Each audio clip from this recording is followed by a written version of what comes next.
Okay, we are about to dive into a story that comes right from the heart of the European Union. And it's a story that, if the documents behind it are to be believed, could really shake things up for one of the EU's founding member states. Just let that sink in for a second. That single sentence, taken from an analysis of the case files, tells you everything you need to know about the sheer gravity of what we're looking at. The accusation here isn't against some rogue official. It's against the entire system. And that, of course, leads to the one question that hangs over this entire affair. How on earth could something like this possibly happen inside a modern, founding EU member state? We're going to follow the trail laid out in the case documents to see what they suggest. So here's our roadmap. We'll start with the accusation itself, then get into the core allegations in what's been called the Kafkaesque trap. From there, we'll look at the clashing narratives, the international appeals, and finally, what this all could mean for the values of the EU. At the center of all this is a Dutch citizen named Hans Smedema. And for 50 years, that's half a century, he has been locked in this incredible battle against what he claims is a state-sponsored conspiracy by the Netherlands, designed to cover up some truly horrific crimes and deny him justice at every turn. To really get what this case is all about, the documents say you have to go all the way back to the beginning. These are the foundational events that allegedly kicked off this whole 50-year saga. Okay, so this timeline from the case files, it's just extraordinary. It all starts back in 1972 with these terrible allegations of torture and sexual enslavement. Then, just a few years later, a claim of a secret royal ruling supposedly giving the perpetrators immunity. That's followed by allegations of state-sponsored surveillance. But here's the thing, it's not until the year 2000 that Smedema says his memories of all this started coming back, which is what launched his quest for answers. And the specific claims in the files, they're just staggering. We're talking about systematic drugging and brainwashing, allegations that the paternity of his own 3 children was faked, and that evidence was deliberately destroyed by the state. The files even point to a moment in 2004 where he was allegedly offered a €5 million bribe to just be quiet. So with these memories resurfacing, Smedema does what you'd expect. He tries to get justice.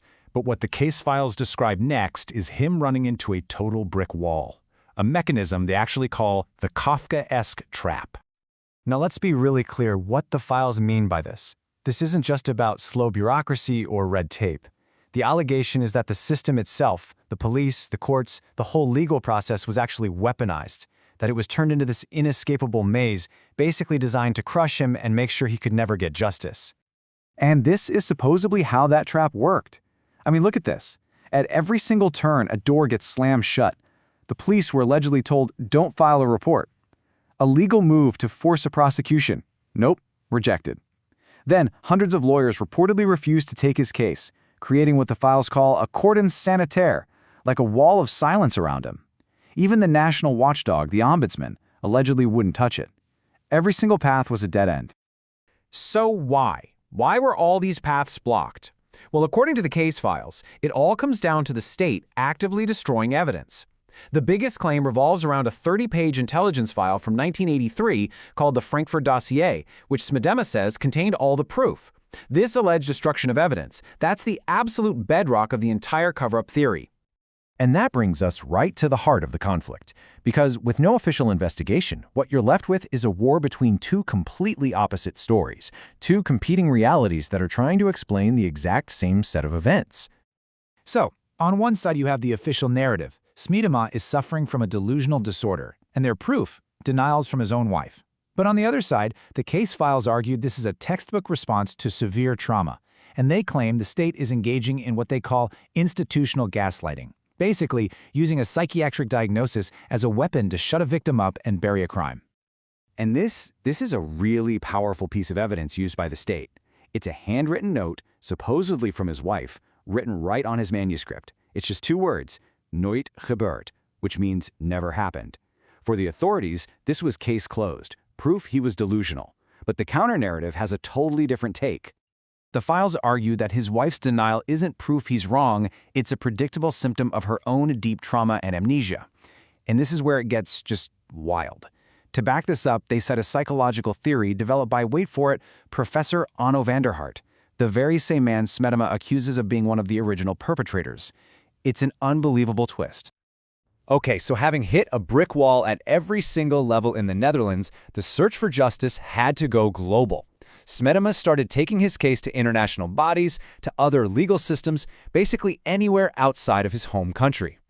So he tries to get asylum in the US, and a judge there reportedly finds his claims credible. But then, and this is another one of those incredible allegations from the files, the asylum offer was supposedly blocked by the Dutch king himself. Then, in Europe, his case gets to the European Court of Human Rights, but it's rejected. And you want to know why? Because he hadn't exhausted all his options back in the Netherlands, the very system he said was designed to block him from the start. And this is where the story really zooms out, beyond just one man's tragic fight.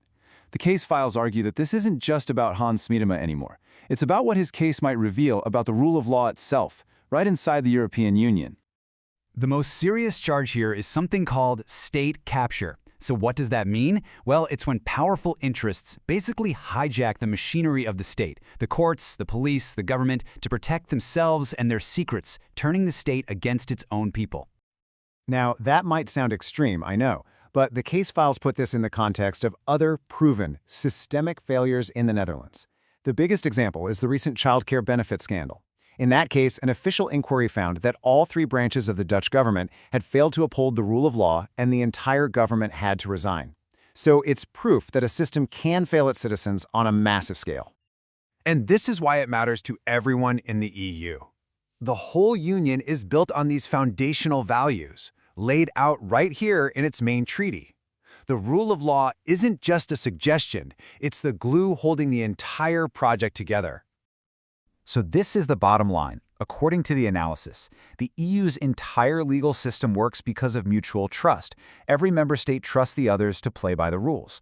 But if the allegations in a case like this could be true in even one member state, that trust starts to break down. And when that's gone, the whole system is in trouble. Which leaves us with one last big question.